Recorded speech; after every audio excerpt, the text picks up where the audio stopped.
चले जी, हमारे पास O levels accounting का एक टॉपिक है दैट इज कंट्रोल अकाउंट्स।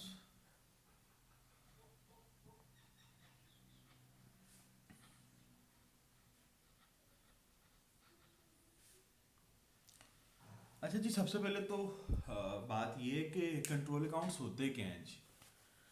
तो कंट्रोल अकाउंट्स असल में हम क्या करते हैं, हम अकाउंटिंग में थोड़ा सा अपना जो क्लैरिकल वर्क है, जिसको हम आईटी की दुनिया में डोंकी वर्क कहते हैं, हम अपना क्लैरिकल वर्क ख़त्म करने के लिए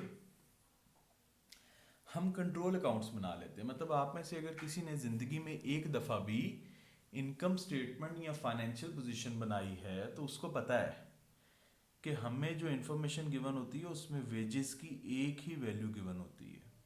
कभी बेटा आपने सोचा है कि क्या वो एक ही बंदे की वेजेस हैं?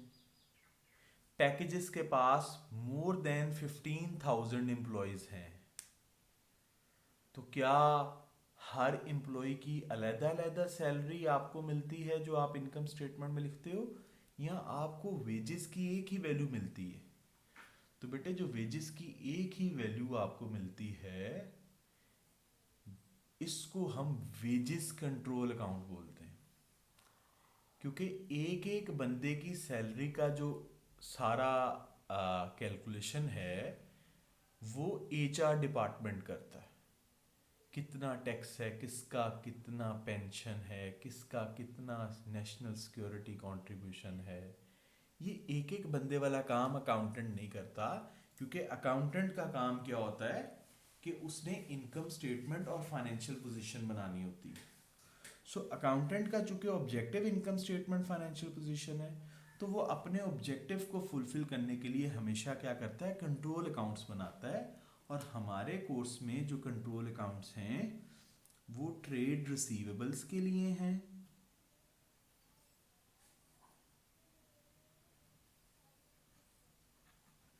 और वो ट्रेड पेबल्स के लिए हैं। अब याद रहे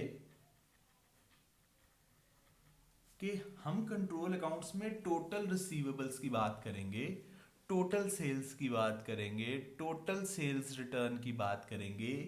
मिस्टर ए को जो सेल की है, मिस्टर बी को जो सेल की है, मिस्टर अल्फा से जो पैसे लेने हैं, मिस्टर मुजाहिद से जो पैसे लेने हैं, ये एक एक बंदे का काम अकाउंटेंट नहीं करता।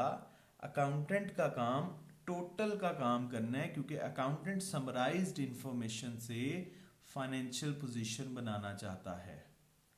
अकाउंटेंट को इससे कोई गर्ज नहीं है कि पैसे मिलेंगे या नहीं। अकाउंटेंट तो अपनी बैलेंस शीट बनाने की खातिर रिसीवेबल्स की समराइज वैल्यू की तलाश में है।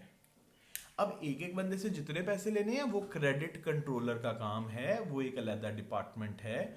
उसको करने वाले को हम क्रेडिट कंट्रोलर या कैशियर बोल सकते हैं। वो एक एक बंदे को फ़ोन करता है, एक एक बंदे से ड्यू डेट पे पैसे रिसीव करता है। लेकिन अकाउंटेंट का काम है कंट्रोल अकाउंट्स बनाना, ताकि वो बैलेंस शीट बना सके।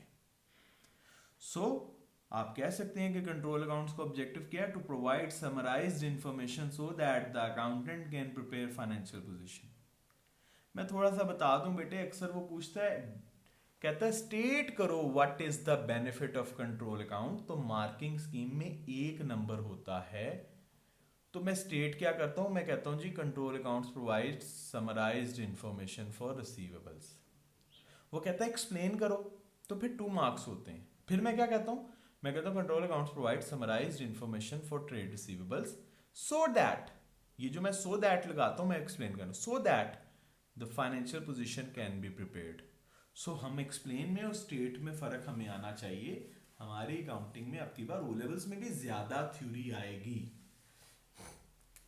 सो कंट्रोल अकाउंट्स हमने बनाने हैं ट्रेड रिसीवेबल्स के लिए, ट्रेड पेबल्स के लिए। रिसीवेबल्स वो लोग हैं जिनसे आपने पैसे रिसीव करने हैं। ट्रेड का मतलब ये है इनके साथ आपने कोई ट्रेडिंग की है, इनको आपने सेल किया है। तो ट्रेड रिसीवेबल्स को लेके जो फर्स्ट एंट्री हमारे जहन में आती है वो एंट्री है क्रेडिट सेल्स की। सबसे पहले क्या होगा, हम करेंगे क्रेडिट सेल्स। जब हम क्रेडिट सेल्स करेंगे तो रिसीवेबल्स अराइज होंगे। आप में से हर एक को पता है सेल्स हमेशा क्या होती है, क्रेडिट, और डेबिट क्या कर देंगे हम, रिसीवेबल्स को।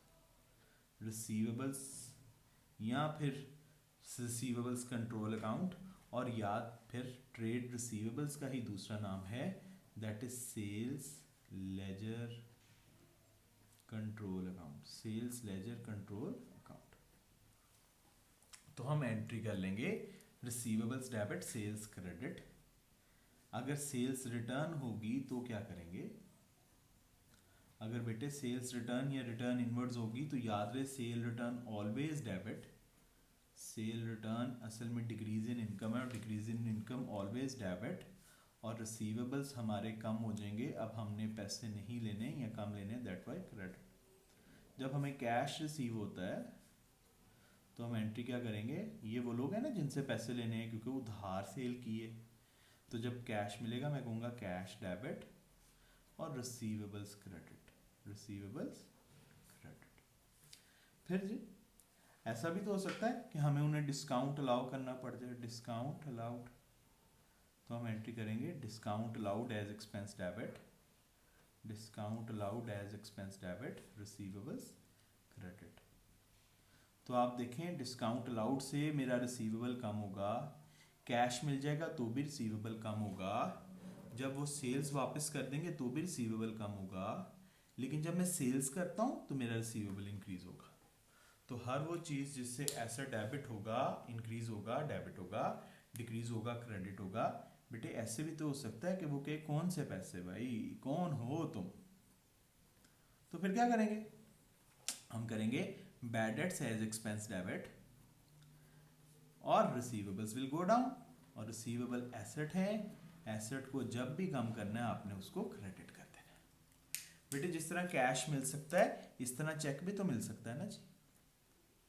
अगर बेटे चेक रिसीव्ड होगा तो मैं क्या कहूँगा, मैं कहूँगा पैसे आ गए डेबिट, मुबारक हो, बैंक क्या हो जाएगा डेबिट, लेकिन उसका इम्पैक्ट क्या आएगा, मेरे रिसीवेबल्स कम हो जाएंगे जी, रिसीवेबल्स क्या हो जाएंगे क्रेडिट, क्रेडिट होके कम हो जाएंगे, तो bank debit receivables will go down. अच्छा यहाँ से एक एंट्री मुझे हमेशा याद है जी, वो है डिसऑनर चेक। अच्छा जी मुझे आज तक ये एंट्री याद नहीं है जी, मैं अक्सर लोगों को कहता हूँ मुझे डिसऑनर चेक की एंट्री नहीं आती, जब तक मैं खुद सोच ना लूँ। मैं पहले सोचता हूँ पैसे आएंगे तो क्या करूँगा, जब पैसे मिलते हैं मैं कर लेता हूँ बैंक बढ़ गया डेबिट, रिसीवेबल्स एसेट है कम हो गया क्रेडिट, जब डिसऑनर होगा मैं रिवर्सल डाल दूंगा, मैं उस बंदे को वापस अपना रिसीवेबल बना लूंगा, दैट्स इट यार, वापस रिसीवेबल बना लेंगे। और बैड डेट्स नहीं होता, बैड डेट्स होता है एक बंदा कहता तू कौन, मैं नहीं देना पैसे, ये तो यार डेट गलती होगी, चेक के ऊपर साइन थोड़े से गलत हो गए, कोई रीजन होगी यार, डिसऑनर हुआ है यार, बैड डेट नहीं हुआ, वापस रिवर्सल डाल देनी है, जो चेक मिला है उसकी रिवर्सल डाल देनी, आपने कर देना रिसीवेबल्स डेबिट बैंक क्रेडिट।